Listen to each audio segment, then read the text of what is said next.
So today is awesome. As my channel has grown, if you guys have been watching for a while, or if you're new to watching, I've been making great partners, great relationships. I've been adding all these people to what I like to call the Wolf Pack, patent pending. Now, the Wolf Pack is just the group of everyone who watches Blips and Pips, fans of the channel, and, fans of my content. Well, here today, I actually I started talking to a company called Stoneage Gamer. I've seen their site before, but never really got to explore it. And after I saw what they're all about, I was like, oh my god, these guys are great. They sell, like, everything that I'm into. Upscaling products, mods, cool retro stuff. So I reached out to him. I said, hey, I'd love to do something with you guys. And one thing I've really been looking forward to is this controller that just came out. Well, not only did they decide to, hey, I'm going to go ahead and send you one of those controllers so that you do a review of it, but they also decided to let me start part of their affiliate program. So there's a cool promo code and everything, and I'll have all that in the links below. But all that is to say that they did send me something I have been very interested to check out, and that is, if you are a collector for the GameCube, you know that Hori has made a Game Boy player controller, and that thing can go for like $200. Well, there's a company called Old School that decided to take a crack at it, so I'm going to be interested in unboxing and testing out their version of the digital controller.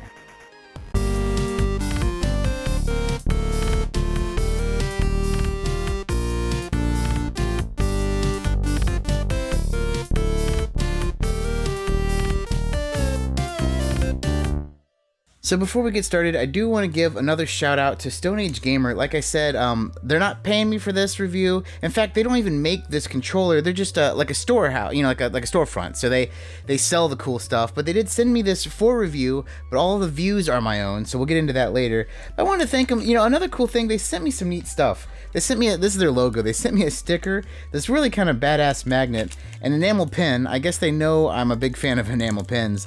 But they also sent me this great drink koozie, and I guess they also know I'm a big fan of drink koozies. But hey, that's that's neither here nor there. I really just want to say thanks again, because that is really cool. But this is why we're here now.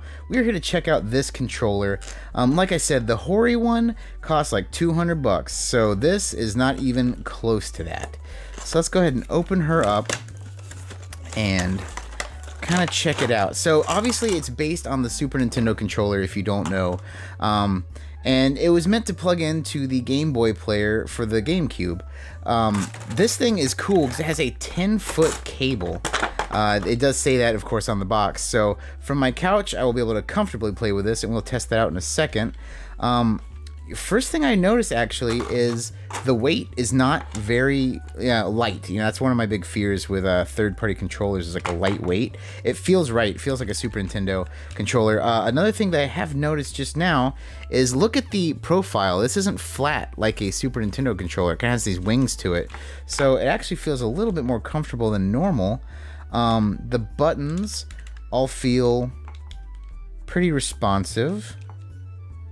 C and B feel a little stiff, just compared to A, Y, X, and the bumpers.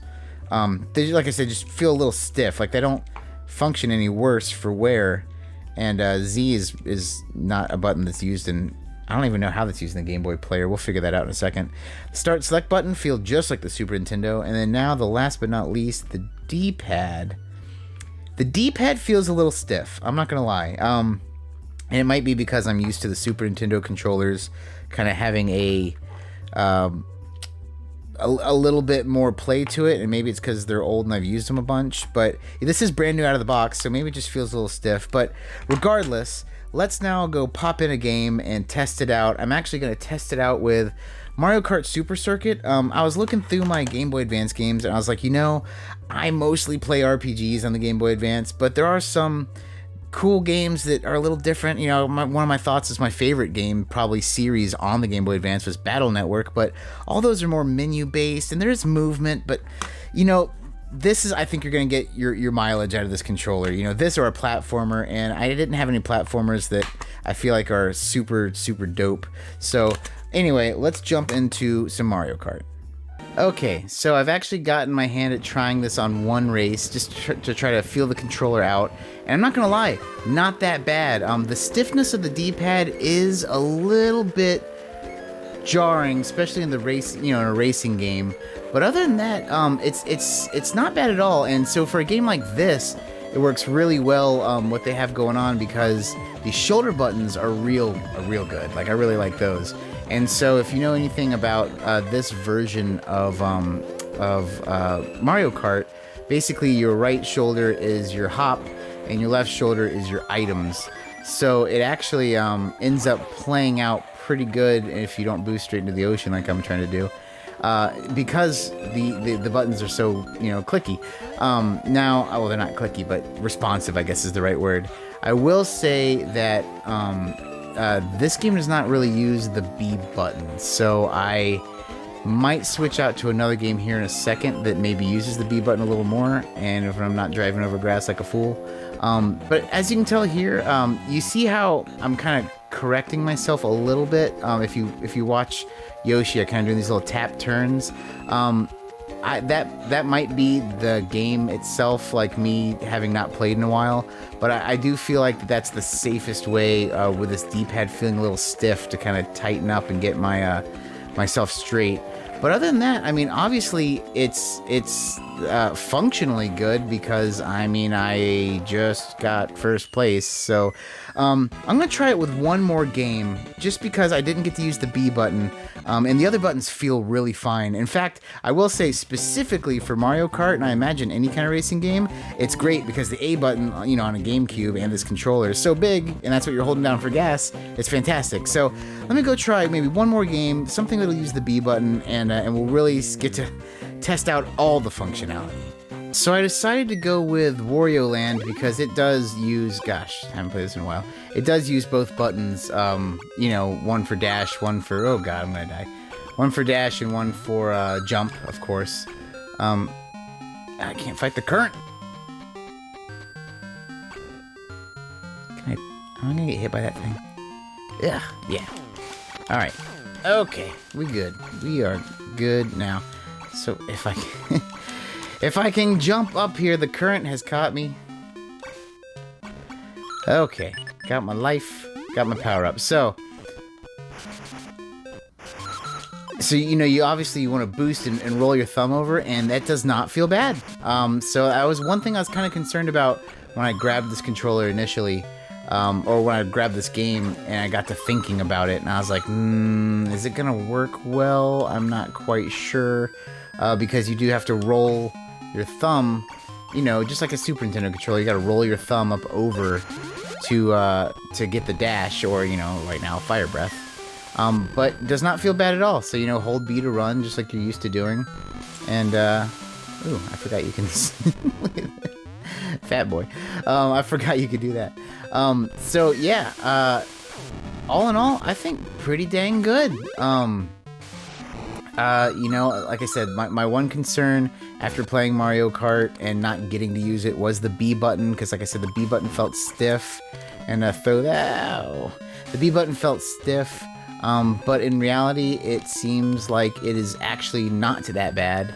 I will say the D-pad still does feel a little stiff for me. And actually, I did watch a video that someone did modifying this controller with a regular SNES D-pad, which, I might do that myself to give it a try. But the way it sits right now, this, as a controller, this thing is like 90% there. The D-pad could be a little better. It's functional. It's not like horrible. It's not crappy, but like it's like 90% there. And I will say that if the D-pad was going perfect, I would give it the perfect 100. The only thing I will say about that though is 90% is still an A, and this thing is not $200. So I still think it's definitely worth checking out. But what do you guys think? Let me know in the comments down below if it's something you're thinking about picking up, because like I said, this thing is fairly inexpensive, and the functionality is great.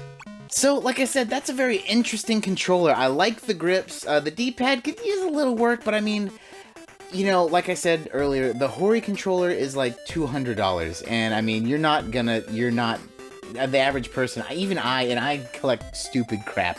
I'm not going to spend that much money on a controller like that, so I think this is a very good alternative. Like I said, I really want to thank Stoneage Gamer for shooting me this product to check out. Really want to thank Old School just for making the dang thing. And I have links below at how you can get this, and there'll be a little bit of a discount if you use my code, so that'd be awesome too. And like I said, check out their other stuff, because they have some amazing stuff on their site, and you know, I look forward to doing more stuff with them in the future. Hey, that's going to do it for us today, guys. Once again, thank you so much for watching. Thank you so much for subscribing if you haven't. Please join the patent pending wolf pack. You know, leave a thumbs up, thumbs down if you're feeling any kind of way. And as always, take it easy.